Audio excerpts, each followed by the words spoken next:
Should you get the Oura Ring or one of its competitors such as Ultrahuman? That question only creeped in my mind once my Oura Ring 1-month free membership was coming to an end and I'd have to pay $6 a month to use Oura Ring. Now, when I first got Oura Ring on Christmas Day, I was super excited. I can finally get all my health tracking and I don't have to double wrist an Apple Watch and a mechanical watch, which is especially annoying with dress shirt cuffs. And if you're not really familiar with what I'm talking about, both of these are smart rings. The longer you wear them, the more data it collects and can recommend suggestions based on your lifestyle. Both track my sleep, including REM and how long it takes me to fall asleep, which is useful for those like me who stay up late, my activities such as counting steps and calorie burn, and finally my readiness score, which is based on both sleep and activity to give me a score out of 100 on how ready I am to do a workout. And if you're usually here for watches, don't worry if this video isn't your thing. I'll still be talking about watches on this channel, but I just want to share my personal experience with both Oura Ring and Ultrahuman, coming from the perspective of someone who doesn't wear an Apple Watch every day.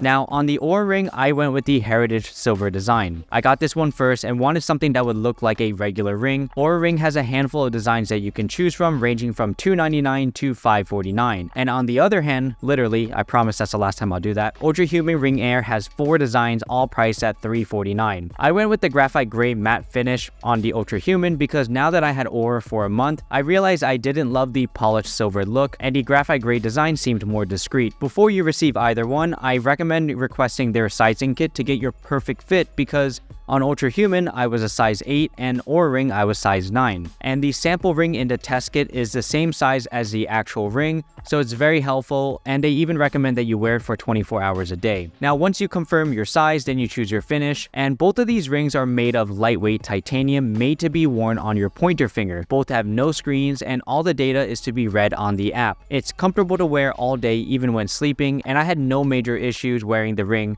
all day. I can type with it, write things down, and the only thing I'm careful around are doorknobs and handles. The packaging and presentation with Oura Ring is definitely nicer. They both simulate this Apple iPhone packaging with minimal papers and similar arrangement. Both come with the ring, a charging base, and a USB-C cable. Ultrahuman packaging is a much larger box for no reason. I like to think that they pay less for packaging convenience so they can just get you better features on their app. Now, Oura Ring has a prominent design. The top area is flat, and inside the ring has 3 small beads, which lets you feel out when the ring is properly positioned on the underside of your finger so you get accurate readings. When you compare that to Ultrahuman, Oura Ring is larger and thicker, but just very slightly. Ultrahuman Ring Air is shaped more like a circular ring with no flat surfaces. There's a small flat area on the inner surface of the ring that reads your heart rate and data. I find the beads from Oura Ring to be better because you can feel when it's in place, while Ultrahuman's flat surface blends in so well that I usually have to check that it's on properly. And neither of these smart rings are here to be a replacement for your wedding bands, as they still wear thicker than a wedding band and they just aren't as elegant as one. Since they are both rings, they will scratch over time when you wear it normally, and so use caution when you open doors.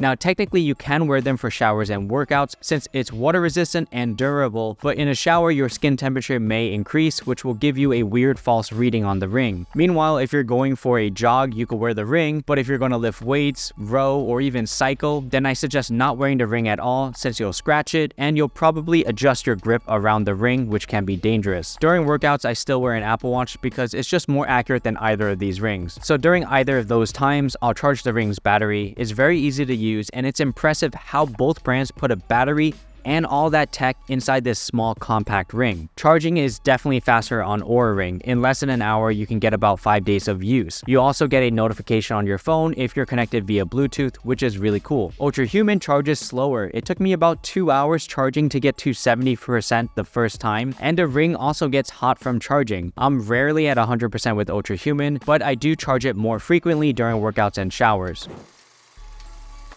Now, Oura Ring's app is more polished and simple to use compared to Ultrahuman. There are separate tabs for each metric with lots of data points, and everything revolves around readiness, sleep, and activity. You can even tag notes like late dinner, a fever, and so on. While I had the Oura Ring, the app notified me that I might get sick because it noticed that my skin body temperature was rising, even though I felt totally fine, and the next few days, I had the flu and a fever. Now, while the fever wasn't great, it was cool to know that the Oura Ring gave me a heads up about about it. And while I had my fever, I was so tired and slept throughout the days, yet my sleep score was terrible because I kept waking up and never had any restorative sleep. It was cool to see that data about my body since I've never actually tracked anything like that before. And like mentioned, both Oura Ring and Ultrahuman can detect your skin body temperature, but keep in mind that's the surface of your skin and it's different from your internal temperature if you use a thermometer. Finally, Oura Ring's app requires a $6 per month membership, which if you compare to other wearables such as Whoop Band at $30 a month is not terribly expensive. If you broke down $6 a month, it becomes 20 cents per day, or the equivalent of buying one coffee once per month. On the other hand,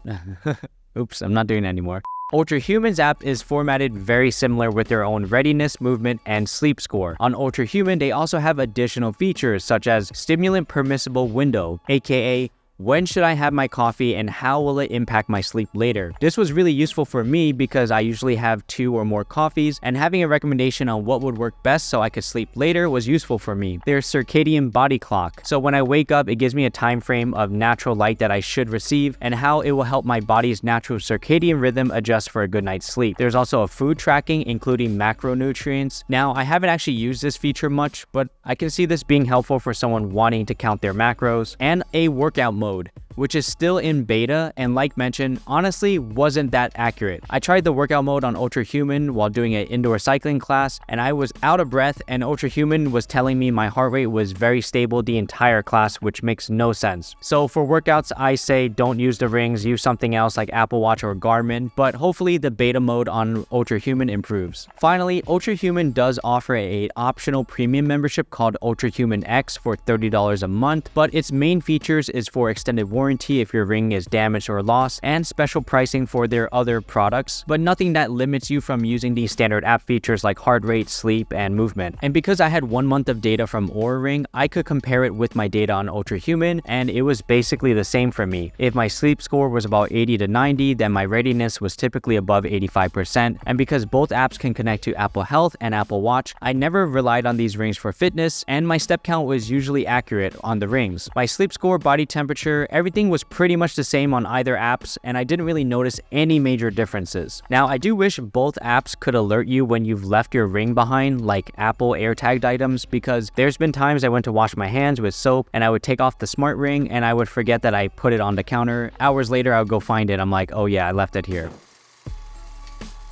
But yeah, in the end, I returned to Oura Ring after 1 month in favor of Ultrahuman Ring Air because 1, the cost over time. Like mentioned, Oura Ring charges $6 a month for the app. Oura Ring has more designs, so the ring alone will range from $299 to $549. On top of that, you pay an additional $72 a year just for the app. Ultrahuman Ring Air gives you 4 designs, priced at $349. It's a flat fee with a free app. And then Ultrahuman also gives you a trade-in program. So if you have Oura Ring and you want to switch over, they'll give you a credit towards your purchase of Ultrahuman. Without even needing to calculate, it's obvious that Oura Ring is more expensive because you buy the ring and you pay for the app versus a flat fee price of just the ring. When I did not renew my membership, Oura Ring's app became completely useless. All I could access was meditation classes, and I was pretty disappointed because it wouldn't even tell me my heart rate anymore. I was able to log into my Oura account on a computer to download my data into a spreadsheet, which was also useless for me because it's no longer in that user-friendly app. All of that was just really disappointing with Oura Ring. Number 2, the Refer a Friend program through Oura Ring. So if you have an active membership, you can refer a friend for $40 off. When I got my ring, I also used another friend's $40 coupon, and I was genuinely excited to talk about Oura Ring because I didn't want to double risk Apple Watch and mechanical watch, and I figured some of you guys would feel the same. When I first got Oura Ring, I was really optimistic, so I made a short video documenting my experience, and I was in the beginning of my membership, and I ended up using all my Refer a Friend discount code in the first month. And I was hoping that because multiple people signed up using my code, I would get at least 1 month free membership in exchange for like 10 people signing up. But no, I got nothing from Oura Ring,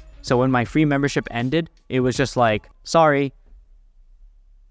That's it, nothing. Literally anything you've ever referred a friend, you would get some kind of benefit, and I was surprised Oura Ring literally gave nothing. And finally, number 3, so towards the end of having Oura Ring, I decided let me just try Ultrahuman Ring Air and let me see what it's about. And once I had both in my hand, I realized that the app was basically the same as Oura Ring. I was sold on returning Oura Ring. Even though Oura Ring's app is more polished and easier to navigate, Ultrahuman provides nearly the same thing, which just takes a few moments getting used to, and also includes all those other functions that I mentioned earlier. When I first got Oura Ring, I had a feeling that I would get over it after 30 days because 1 month of doing the same thing routinely should give me a good idea on how to sleep better, exercise more, and recover well. And at the end of the day, Ultrahuman has one flat price and a free app. And maybe things will change when Samsung and Apple comes to market with their own smart ring, then Oura and Ultrahuman are going to have a little bit of a run for their money. Anyways, thanks for watching my review. I'd love to hear your experience with either rings or smart devices for health tracking. If you want to try Ultrahuman, you can use my code MINUTES10 for 10% off. And I'm going to go back to talking about watches again, so don't worry if this video isn't your thing. Just want to share my experiences on both products that